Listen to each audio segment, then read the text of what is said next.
influenced by culture in the school. I've had a passion for people and the different ethnicities in our school, and especially for those who are of Māori Pacifica backgrounds. I've been asked to share my experiences of NCEA as a Pacific leader in the school, hoping to guide you with NCEA so that you can support your children to help them achieve to the best of their abilities. NCEA is not as hard as teachers make it out to be.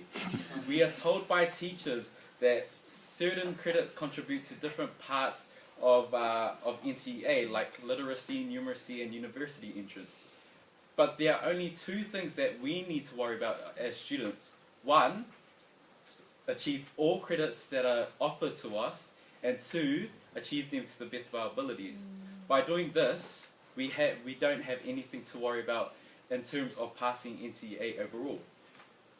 Personally, NCEA has not been easy for me, considering I have been in so many extracurricular activities at school.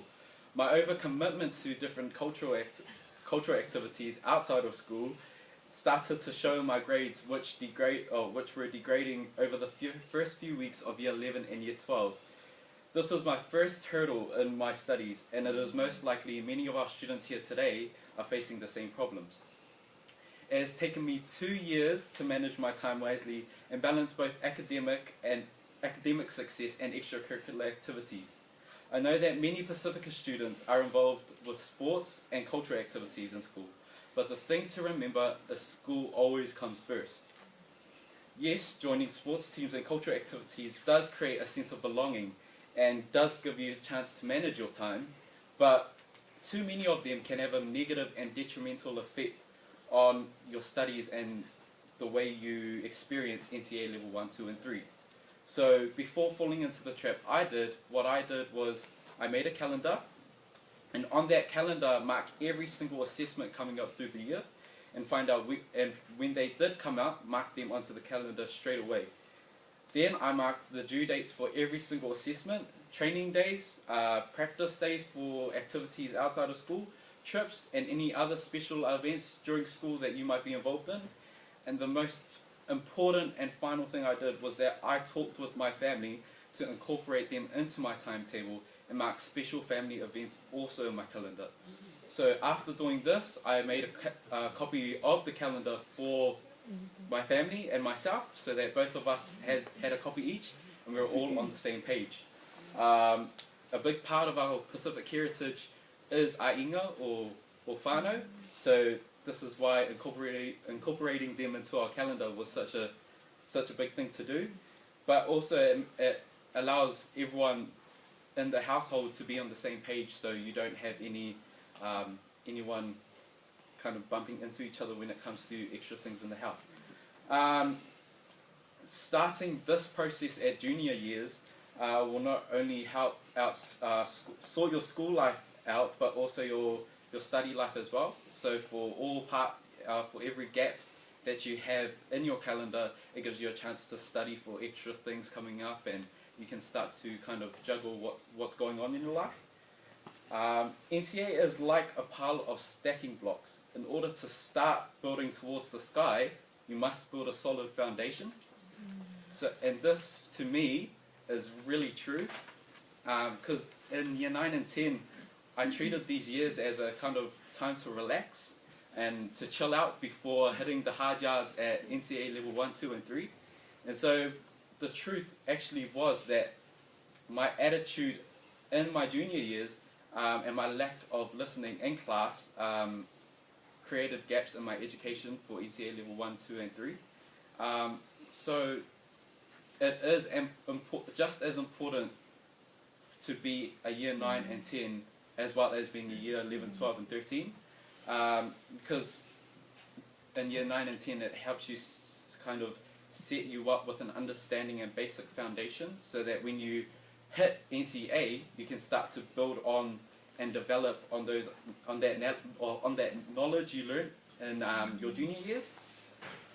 Just for all of us students, just think that the hard yards now in college will benefit you when you leave and move on to the big world, and that you've endured 7 years of college or 7 years of schooling it wouldn't hurt to just endure 5 more.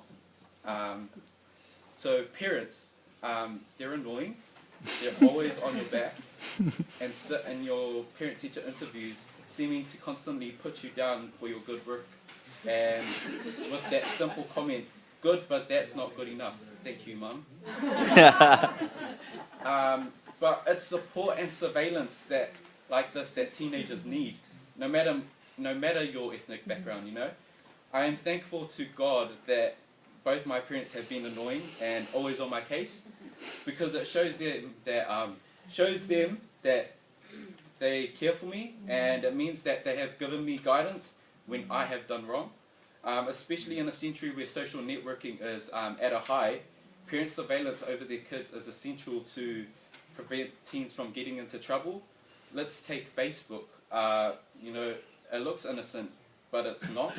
You know, a simple rude comment, photo, or status can not only affect you getting into jobs and getting employed in the future, but could also get you into trouble with school, the police, and other teenagers, which is something we don't need at this age.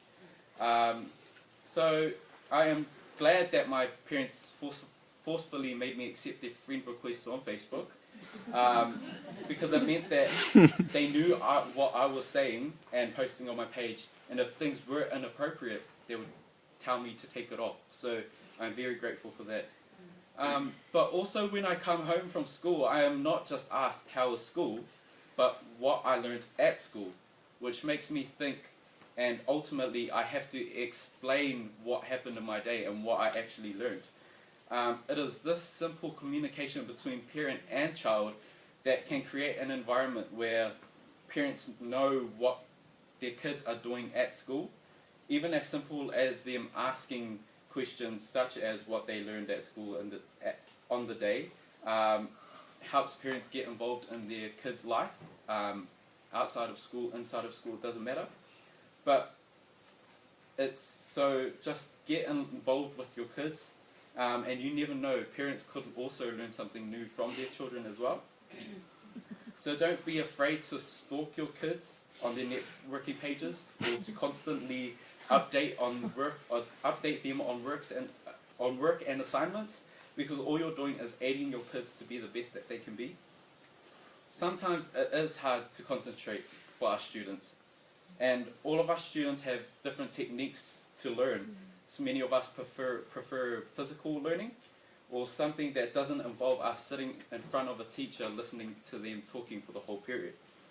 But if you do have a teacher like this, there is no other way to get over it but just to harden up and handle it. But there are ways that you can survive through a whole period if you have a teacher like this. Things like simply opening up the window, go drink some water, or even ask to go toilet, but instead go for a 2-minute walk.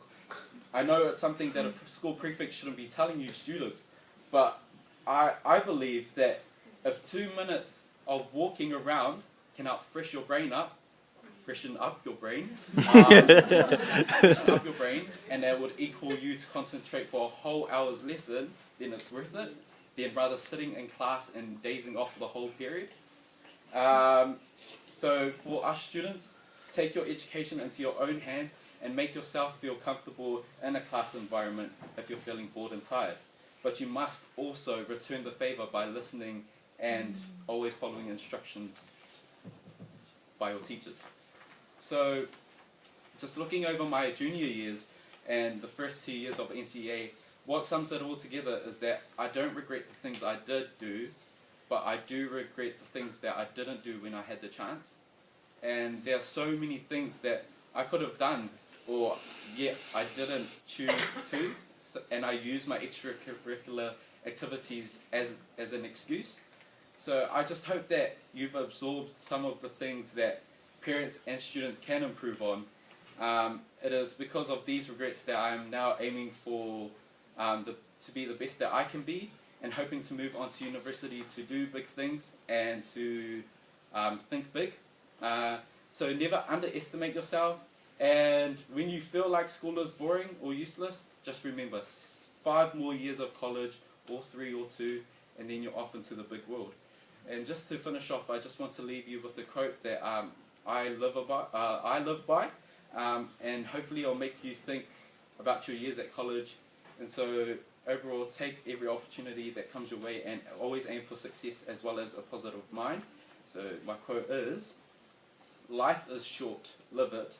Love is rare, grab it. Anger is bad, dump it. Fear is awful, face it. Memories are sweet, cherish it. And dreams are free, chase it. So thank you and best wishes for 2013.